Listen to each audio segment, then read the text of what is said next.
충성을 다할 것을 굳게 다짐합니다.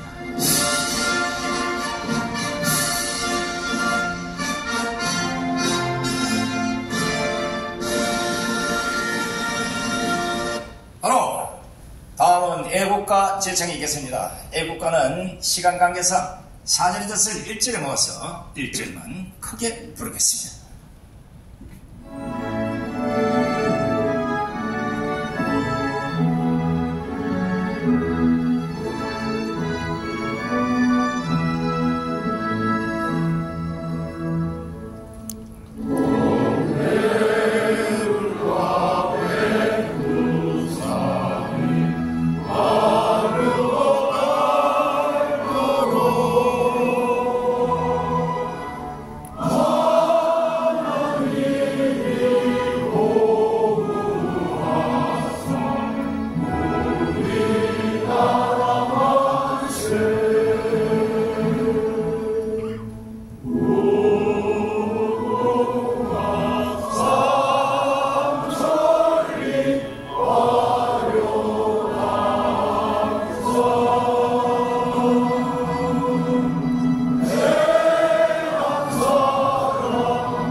이어서 대한민국을 위해 순국 성교하신 분들을 생각하면서 잠시 묵념하는 시간을 갖도록 하겠습니다. 일도 묵념.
모두 자리에 앉아주시기 바랍니다.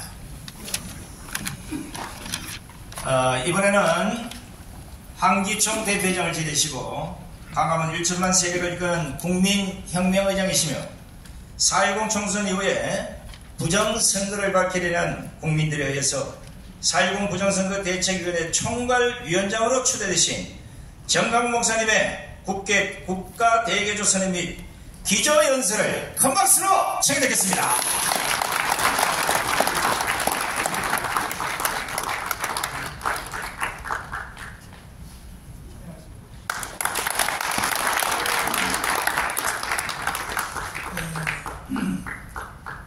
이번에 4월 10일 이 부정선거를 어떻게 볼 것인가, 산사건과 점으로 볼 것인가, 아니면 이것을 선으로 볼 것인가, 아니면 이것은 선과 선을 이어서 입체적으로 볼 것인가, 이 보는 시각이 이게 아주 중요합니다.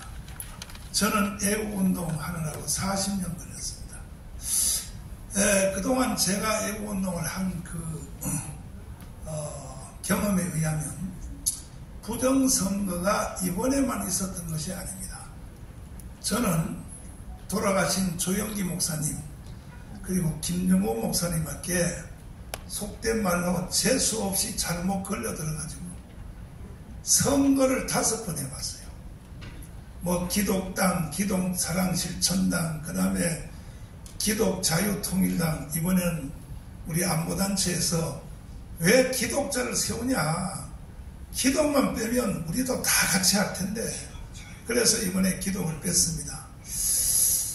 그래서 제가 선거를 5번 했으니까 20년 해봤어요. 20년 해봤는데 20년 동안에 부정선거는 계속돼 있었습니다. 계속돼 있었는데 그 증거를 말씀을 드리면 제가 처음 말씀드린 것처럼 점으로 볼 것인가 사건으로 볼 것인가 선으로 볼 것인가 선과 선을 이으면 입체로 볼 것인가 45년 8월 15일 대한민국이 해방되자마자 이 북한은 단 한 번도 이 대한민국의 적화를 포기한 적이 있어요 없어요? 없어요. 그런데 하늘이 내린 이승만 때문에 박헌영의 세력을 제압했습니다. 그때 이승만이가 들어올 때는 13%밖에 안 돼요. 세력이 크게 잡아봤자 18%입니다. 근데 남노당의 세력은요 몇 프로냐? 78%였어요. 78%. 그러니까 어떻게 이승만이가 박헌영을 어떻게 이기겠습니까? 그런데 영락교회 당회장 목사님인 한경진 목사님이 북한에서 피난 오신 분이에요. 그분 교회 다니는 장로님이 그 유명한 오제도 특별검사입니다. 요즘 내가 주일날 김학성 교수님, 황준성 장로님 밥 먹으면서 계속 내가 세뇌시키는 것처럼 한경진 목사님이 그렇게 하신 거예요. 그래서 박헌영 저놈을 잡아라. 이래서 오제도 특별검사와 김창룡 특무대장이 뒷조사를 해서 을지로에 있는 정판사 사건을 딱 잡아서 그래서 박헌영을 북한으로 추방했습니다. 그래서 생겨난 것이 대한민국입니다.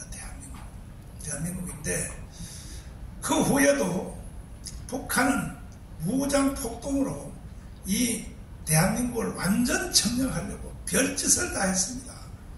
대구 10월 폭동, 이것이 뭐 영천 폭동, 상주 폭동, 구미 폭동, 그때 그 유명한 박정희 대통령의 친형님 박상희가 그때 대구 폭동의 주범이었어요. 그래서 경찰한테 총격당해 죽으니까 장례식 날 빨갱이 목사인 영천제일교회 이재복 목사에 의하여 장례식 날 박정희가 포섭이 된 거예요. 육군사관학교 2기가 남노당으로 넘어간 거예요. 그리고 나중에 이어서 이제 제주도 사상폭동, 여순 반란 사건, 나중에 여순 반란 사건 뒤에 주모자로 박정희 대통령이 체포가 되어서 사형 선고를 받았습니다. 박정희 대통령이. 근데 만주 군관학교의 선배인 백선엽 장군이 이승만 대통령을 3일을 설득했습니다. 박정희를 죽이면 이 군대에서 조직된 남노당을 찾아낼 길이 없습니다. 박정희는 살려야 됩니다. 내가 책임지고 전향시키겠습니다. 그래서 백선엽 장군이 3일을 이승만을 설득해서 이승만은 죽이라는 거야. 빨갱이는 절대 안 변한다는 거야. 그러니까 안 변하니까 죽이라는 거야. 무조건. 그래서 박정희를 살린 생명의 은인이 첫 번째는 뭐냐? 이거경 검사님 아버지 이용훈 장군. 그분이 생명의 은인입니다. 그때 국군 정보 사령부에 모였습니다. 그 다음에는 이제 백선엽 장군님이 살려냈단 말이에요. 그래서 백선엽 장군이면요, 인천의 대통령으로 일생 살았잖아요. 백선엽 장군이요, 뭐 선인학원 하나, 뭐 불법을 저리나 뭐다 해도 박정희는요, 절대로 백선엽한테 손대지 마라. 왜? 생명의 은인이니까. 이렇게 되었습니다. 그런데 박정희 대통령이 일단 남노당에 한번 갔다 왔기 때문에 이 빨갱이들을 잘 안단 말이에요. 빨갱이들을. 그 역사를 정돈하면 제1차 전쟁은 이승만과 박헌영과의 싸움이고, 그래서 이승만이 이겼기 때문에 대한민국이 건국이 되었고, 2차 전쟁이 뭐냐? 이제 이승만 대통령이 4.19 혁명을 통하여 하야했지 않습니까? 그리고 불과 1년도 안 되는 민주당 정부, 장면 정부. 윤석열, 윤보선 대통령, 장면 정부. 이건 나라도 아니었어요, 나라. 제가 그때 초등학교 1학년이었었는데요. 학교를 갔더니 밤별로 선생님들이 이승만을 죽이라고 데모를 시키는 거야. 내가 초등학교 1학년 때 경험을 했죠, 제가. 그냥 이건 개판이야, 나라도 아니고. 그때의 박정희의 눈으로 볼 때는 이거는 대한민국이 반드시 북한을 넘어간다는 거예요. 왜? 자기가 남로당 출신이니까. 그래서 5.16 군사혁명을 일으켜서 대한민국은 제가 강원에서 연설할 때마다 하는 말이 이승만이가 세웠고 박정희가 일으킨 나라가 대한민국입니다. 그런데 그 효과가 오늘까지 유지가 돼서 세계 10위권의 나라가 되었습니다. 지금까지. 이게 지금 이게 점을 선으로 선과 선을 이어서 이제 전체적인 하나의 입체적인 사건으로 역사를 이제 제가 설명을 했습니다. 그런데 이승만의 박정희 효과가 지금 다 됐다는 거예요. 언제부로? 이번 4월 10일 총선으로. 그러니까 부정선거를 그렇게 봐야지 단순한 사건으로 봐서는 이게 전체가 드러나지 않습니다. 이거는 100% 북한이 일으킨 것이고 북한의 하수인인 바로 종북 좌파 그 안에 바로 중앙선관위 이 사람들이 전부 북한의 예속하에 들어갔다고 봐야 되는 겁니다. 시키는 대로 안 하면 죽어요, 그 사람들은. 구조 자체가. 그런데 어떻게 북한이 중국과 함께 해킹 기술이 세계 2위가 됐느냐, 이걸 제가 설명을 드리겠습니다. 이거는 강남에 있는 초대형교회 어느 목사님 때문에 이렇게 됐습니다. 이 목사님이 태어난 데가 북한이었어요. 그런데 북한의 초청을 받아가서 북한한테 매수가 됐습니다. 그리고 나는 그 밑에 일했던 사무장 장로님한테 4시간을 들었습니다. 실제로. 그런데 이 목사님이 북한을 갔더니 뭐 다 알죠. 북한이 뭐 여자 대접하고 뭐 그건 기본입니다. 기본. 다 하고 심지어 정주영 빼고 자기가 태어난 고향을 보여준 곳이 이 목사님이 처음이에요. 갔더니 바로 거기 살아있는 친누나가 있는 거예요. 누나가. 얼마나 반갑겠습니까? 껴안고 울고. 누나가 하는 말이 나는 수령님의 은혜로 이렇게 잘 살고 있는데 너는 남조선에서 얼마나 고생이 많으냐. 아니 강남의 초대형교회 목사님을 붙잡고 그러니까 이게 기가 막힌 거죠. 평양에 내려와서 별 공장을 다 해서 이래서 결국은 딱 목사님을 점령했습니다. 점령하고 난 뒤에 요구하는 사항이 북한에 그때 486 시대입니다. 486 컴퓨터 펜티엄 50대 컴퓨터를 좀 기증해달라. 왜냐하면 이때는 유엔에서 일본, 한국을 비롯해 전 세계가 북한에게 컴퓨터를 수출하는 나라는 징계를 받게 돼 있어요. 유엔한테. 그러니까 아무도 못해. 그런데 이 목사님이 종교단체니까 50대를 기증을 했습니다. 기증을 하니까 컴퓨터만 갖다 주면 뭐하냐. 가르칠 교수를 보내줘야지. 그래서 포항공대 교수를 2명을 2년 동안을 김일성 대학에 파송을 했습니다. 그래서 그 교수님들이 가르쳐가지고 이게 세계 제2위의 해킹 기술이 북한이 지금 생겼습니다. 이 부정선거 설명하는데 이렇게 말이 기냐? 이걸 앞에 배경을 알아야 돼요. 배경을. 그래서 처음 이게 배워가지고 제일 먼저 시험을 한 것이 뭐냐? 대한민국에는 농협을 틀었어요. 기억나십니까 혹시? 농협의 전산망이 하루 동안 정지된 거 아십니까? 이걸 IP를 추적했더니 이게 연변 쪽에 나와 있는 북한 애들이 한 것이야. 그래서 해보기가 되니까 전산망, 농협의 전산망이 다 무너져 버리니까 이야 이거 되는구나. 그 다음에는 뭐 했냐? 미국의 국방부를 틀었어요. 이 겁대가리도 없어요 이놈들이. 국방부를 틀었는데 미국의 국방부는 방어를 했어요. 미국하고 북한하고 이 해킹 전문가 부대 숫자가 10배입니다. 미국이 숫자가 10배입니다. 군인들 중에 전문가들이. 그래서 국방부를 틀었는데 방어가 됐어요. 방어가 되니까 미국이 가만히 있겠어요. 화가 나서 북한에 있는 전상망을 틀었어요. 미국이 보복을 해서. 나는 이걸 국정원장 하신 김승규 장관님 통해서 들은 얘기입니다. 틀었더니 북한의 컴퓨터망이 다 망가져 버린 거야.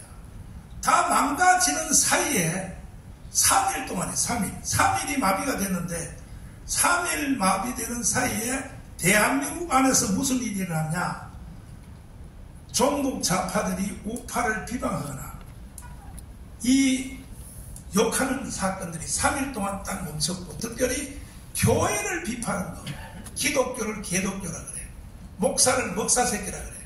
이게 전부 북한이 개발한 용어입니다. 이것이 3일 동안 멈췄다는 거야. 이게 국정원에서 조사한 겁니다. 그런데 중국하고 연대를 해서 이제 이놈들이 한국의 이 선거 내지는 여론 조작, 그리고 오늘 여기 못 나왔습니다만은 저와 함께 활동하셨던 김국선 선생님, 이분은 정치적으로는 황장엽 선생님이 서열 1위고 한국으로 넘어온 사람이, 정복의 통일은 1인자입니다. 이분이 문화국 교류국 정찰총국에서 실제로 남한의 간첩을 파송하는 일을 했기 때문에 김국선 선생님 모시고 내가 1년 반을 전국에 다니면서 제가 시간 될 때마다 물어봤습니다. 물어봤는데 이거는 상식이라는 거예요. 상식이고, 우리 한국에서 지금도 현재 좌파가 우파를 공격하는 단어 자체, 용어 개발 자체도 북한이 용어를 개발한 용어 부서가 따로 있다는 거예요. 따로. 이 단어 자체도 개발해서 전부, 지금 예를 들면 현재 사건으로 김건희 특검, 이게 전부 북한의 지령이에요. 북한의 지령. 김건희를 특검하라, 이런 것들이. 그리고 한국에 있는 지금 단체들, 좌파 단체들 그대로 맹종하는 거죠. 그래서 저는 문재인 정부 초기 때 문재인, 야 이 개자식아, 너는 간첩이야 이 자식이야. 그래서 제가 3번 감방 갔다 왔습니다. 그런데 76개의 혐의가 다 무죄가 됐어요. 무죄가 됐습니다. 문재인은 실제 간첩입니다. 내가 이렇게 간첩을 해도 제가 날 고소도 못해요. 태어난 출생기도 거짓말이에요. 거제도에서 안 태어났습니다. 아니 혹시 여러분 가운데서 자기가 태어날 때 탯줄을 끄는 사람 있죠. 탯줄 끄는 사람. 탯줄 끄는 사람한테 자기 생일날 선물 보내는 사람 있어 여기 혹시요? 아니 그거를 간두고 탯줄을 끄는 사람을 기억이라도 하십니까? 뭐 통밥으로 이웃집 할머니나 뭐 누구나 이렇게 알지, 정확하게 내 탯줄을 누가 끊었다 아는 사람은 손 들어보세요. 탯줄 끊었다 없죠? 그런데 문재인은 생일 때마다 자기 탯줄 끄는 할머니한테 선물을 보낸다 이거야. 이게 뭐냐 이거야. 남한에서 태어난 게 아니라는 거야. 북한에서 태어나서 2살 때 그 아버지 문준영이가, 문준영이가 뭐야? 아들이 이름이 문용현. 이게 영천 전투에서 학도병한테, 윤월 스님한테 잡혔잖아요. 3명한테. 꼼짝 못해요. 내가 그 윤월 스님을 데리고 기자회견 하자니까 자기는 못하겠다. 내가 윤월 스님 데리고 청와대 앞에서 기자회견 하는데요, 돈 5천만 원 줬어요. 5천만 원. 그래가지고 기자회견을 했는데 이걸 고발을 못하는 거야. 야 문재인, 야 이놈아, 너 어디서 태어났어 이놈아? 왜 고발 자리로 유명한 문재인이가 왜 고발을 못합니까? 전부 거짓말이고. 이 윤월 스님의 제일 화난 것이 뭐냐? 아니 흥남부두 철수 때 자기 아버지가 미국이 LST 함정 빅토리아호를 데리고 한국으로 안 데려다 줬으면 나는 한국에서 태어나지도 못하고 대통령도 못했다. 이걸 어디서 거짓말했냐? 알렌톤 국립묘지 앞에서 거기서 이 개지랄을 떨었어요. 그러니까 이 윤월 스님이 야 이놈아 어디라고 이게 조상을 거짓말하냐 이거야. 이래서 대한민국의 역사는 완전히 평양식으로 바뀌었습니다. 정교조에 의하여. 그래 지금 대한민국은요 우파들이 힘을 못 써. 역사의 진실을 말하면 죄인이 되고 평양식 역사관을 말하면 영웅이 되고 그 결과 이번에 4월 10일 총선에서 저쪽이 192석 한 것 인정할 수 있어요 없어요? 없어요. 있어요? 없어요. 1000% 10,000% 이거는 조작입니다. 맞습니다. 그러나 그동안 나는 25년 동안에 이놈들이 했다고 하는 심증은 저는 공병호 박사님하고 아주 가까워요. 한국에 있을 때 내가 재정적으로 지원도 해줬고 지금도 가까워요. 공병호 박사님. 그런데 통계학자 그 다음에 또 이 수학 계산하는 사람 이런 분들이 말하는 것은 다 정황이야 정황. 실증이 없다 말이야. 물증이 없는데 이번에 장재현 박사가 나타나가지고 내 장재현 박사님 보니까 좀 무서워. 잘못하면 깜빵 갈 것 같아요. 왜냐하면 딱 사람 이름을 지목했어. 중앙선관위에 5명. 너 이놈들 니들이 조작했지. 근데 혹시 보관 안 들어왔어요? 안 들어왔어? 자 이제 가장 가까이 지목을 했어요. 사람 이름을. 너희들이 서버를 조작했지 않냐. 그 다음에 여기 추가로 또 나타난 것이 서버를 이놈들이 위장하려고 임대 서버를 쓴다는 거예요. 임대 서버를 써서 조작하고 나서 지우고 다시 돌려준다는 거야. 자 여기까지 밝혀졌습니다. 제가 드릴 말씀은 여기까지가 한계점이고 이제는 전문가들이 이제 구체적으로 밝혀내야 되는데 우리는 그동안에 심정은 있었으나 확실히 심증을 못해서 제일 피해본 사람이 자유통일당입니다. 맞죠? 맞아요. 나머지 여기 우파의 군소정당들은요 다 4만 표, 5만 표로 다 끝났어요. 우리는 쟤들이 조작을 하고 했는데도 걔들도 양심이 좀 있는지 64만이라 그래요. 우리는 64만을 받아줄 수 있나요? 그 중에서도 여기 프로젝트 한번 띄워봐서 있나 그거? 빵표 나온 지역이 73곳이에요. 73곳. 빵표. 이게 자유통일당의 빵표입니다. 빵표가 73곳. 한 표 나온 지역이 100곳. 2표 나온 지역 3표까지 합하니까 460개 가까이가 이거는 완전히 그러면 우리가 자유마을과 전국에 우리가 조직한 이 조직은 이거는 뭐 우리나라 정부도 다 인정하고 용산도 다 인정하는 대로 한국에요 정당 조직 없어요. 이번에 선거에 보니까 다 무너졌습니다. 대한민국에 있는 조직은 광화문 조직 하나밖에 없습니다. 동의하십니까? 네. 광화문 조직 하나만 살아있는 거야. 그래서 우리는 전국에 이 망을 다 가지고 있단 말이에요. 그래서 이번에 투표소가 14,000곳이야. 14,000곳별로 부정투표 감시단장을 다 임명을 하고 우리는 이번 주 안에 지금도 계속하고 있습니다. 재투표를 진행하고 있습니다. 자유통일당을 찍은 사람은 한 번만 더 와서 이름하고 핸드폰 번호만 써주세요 하고 이게 이제 재투표를 하고 있는데 이게 지금 성적이 막 드러나고 있는데 전라도 광양에서 빵표 나왔어요. 전라도 광양 빵표 나왔는데 거기서 찍었던 사람이 8명이 찍었다. 이래가지고 증명서까지 다 띄어가지고 왔어요. 그 다음에 부산이 어딥니까? 부산의 금정구의 제1투표소에서 빵표야. 그래서 내가 부산 가서 지난주에 집회하는데 그 금정구의 제1투표소에서 찍었다는 부부가 교회 집사님이야. 자유통일당을 찍었다는 사람이 증명서까지 띄어가지고 와서 앞에 와서 간증을 했습니다. 지금 이것뿐이 아니라 전국에 지금 140만 4천 군데 부정투표 장소에서 빵표 나온 지역, 2표 나온 지역, 3표 나온 지역에서 지금 신고들이 빗발치고 있습니다. 우리가 다 찍었는데, 근데 여기서는요, 제가 문자 메시지 보니까 이번에는 불교인들이 우리를 많이 찍었더라고. 불교인들이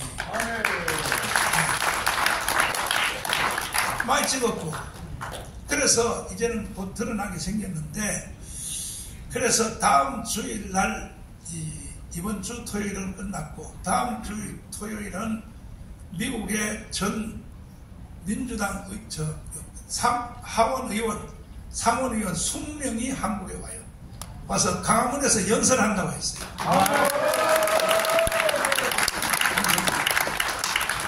그래서 우리가 총동원 2019년 10월 3일 날 모였던 것만큼 우리가 모여가지고 많은 분들이 이렇게 물어요. 윤석열 대통령 뭐 하시는 사람이냐고 말이야. 강화문 때문에 대통령 됐으면서 말이야. 빨리 말이야 선관위한테 명령을 안 내리고 이거 공부 안 된 사람들이야. 선관위는 헌법 단독기관입니다. 대통령이 간섭을 못하게 되어 있습니다.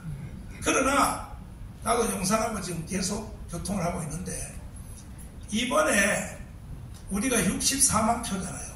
쟤들이 조작했음에도 불구하고 만약에 10만 표만 더 나와도 74만 표 나왔다. 바로 4.19로 가는 겁니다. 바로 4.19. 그때는 대통령이 이제 선언할 수 있어요. 3개월 안에 재선한다. 이렇게 기반을 만들어주기 위해서 오늘도 모임이 준비되었고 여기 전문가들이 많이 모이셨는데 지금부터 이제 전문가들을 통하여 전국에 있는 모든 시청자들이 잘 들으시고 이것은 사기 선거일 수밖에 없다는 것을 이제 다 우리가 국민들 전체가 다 공유해서 4.19, 5.16 혁명으로 맞짱을 뜨지 아니하면 대한민국의 어느 부분 하나를 수리해서는 쓸 수가 없었어요. 어느 부분 하나 고쳐서 쓸 수 없는. 맞습니다. 그러니까 4.19와 5.16 혁명으로 맞짱 뜹시다.